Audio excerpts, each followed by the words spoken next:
Shalom saudara. Kingdom Lifestyle kita hari ini, renungan kita hari ini adalah dalam kitab Daniel 11 dan 12 dan kitab Lukas pasal yang ke-6. Dan kitab Daniel ini berbicara lebih banyak berbicara tentang nubuatan tentang akhir zaman. Dan saya temukan dalam Daniel pasal yang ke-11 ini ayat yang ke-30 itu adalah berbicara tentang apa yang sedang terjadi hari-hari ini. Mari saya membacakan saudara Daniel pasal yang ke-11 ayat yang ke-31 ini. Saya bacakan buat saudara. Tentaranya akan muncul. Kata tentaranya di sini bukanlah sebuah kavaleri atau batalion, tetapi tentu saja ini kuasa kegelapan yang muncul hari-hari ini. Apa yang mereka kerjakan? Mereka akan menajiskan tempat kudus, benteng itu. Jadi tempat kudus ini bukan berbicara sebuah tempat, bukan berbicara gereja atau sebuah tempat, tapi tempat kudus ini lebih berbicara kepada saudara dan saya. Dia najiskan, dia berusaha menajiskan tempat kudus ini melalui apa? Tontonan kita, apa yang kita dengar, media sosial, semuanya. Dan kalau saya berbicara tentang kenajisan, itu bukan hanya sesuatu yang porno. Kenajisan bukan sebuah percabulan, tapi kenajisan di sini juga apa? Kebencian, kepahitan. Ini dia, dendam. Bukankah semua media sosial kita mengajarkan tentang itu, pembalasan dan lain sebagainya? Dan catat baik-baik saudara, justru ternyata yang menajiskan tempat kudus, sebab tempat kudus atau kekudusan itu adalah benteng itu. Benteng itu adalah tempat apa? Persembunyian, tempat perlindungan. Banyak anak Tuhan yang perlindungannya runtuh karena apa? Hidupnya tidak kudus.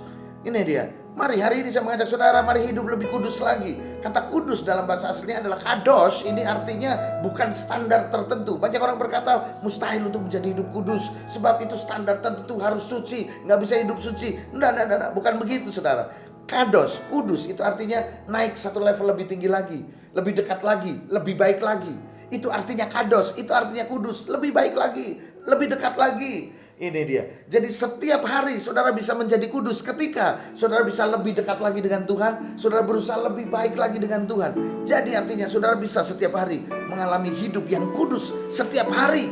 Dan ketika saudara hidup kudus setiap hari, maka saudara dalam perlindungan ilahi, dalam benteng itu. Sebab Alkitab mencatat ia akan menajiskan tempat kudus, benteng itu. Dan kemudian yang kedua adalah apa? Menghapus korban sehari-hari dan menegakkan kekejian yang membinasakan. Korban sehari-hari itu berbicara tentang apa? Hubungan intim saudara dengan Tuhan.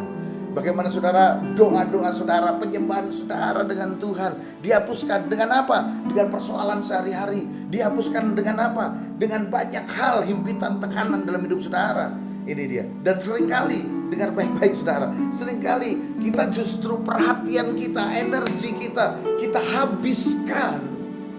Kita habiskan untuk apa? Untuk berusaha melepaskan diri dari masalah itu. Padahal yang benar adalah apa? Mendekat pada Tuhan.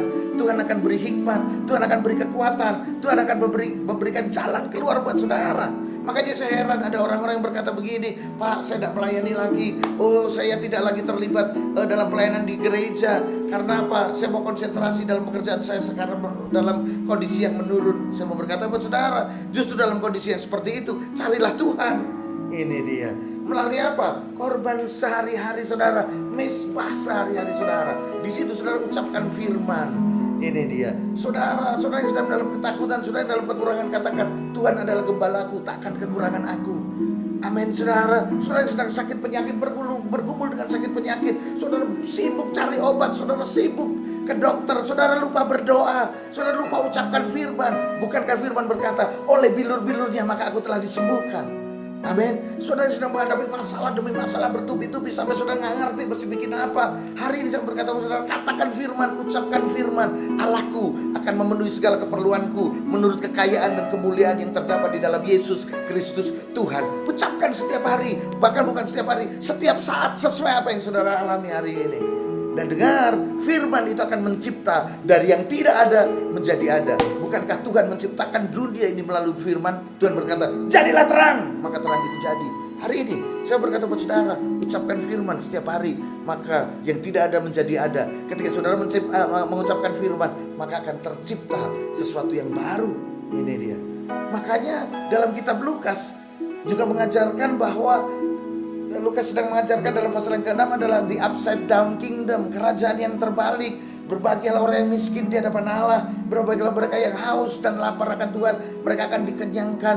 Ini dia. Justru kenapa menjadi terbalik? Yes, cara dunia terbalik dengan cara Tuhan. Kalau cara dunia, pekerjaanmu kacau, konsentrasi di pekerjaanmu.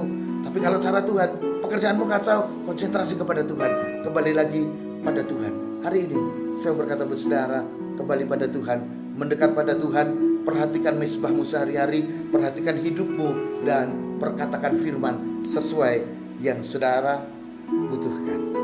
Kingdom Lifestyle hari ini. Dan Yesus berkata saudara.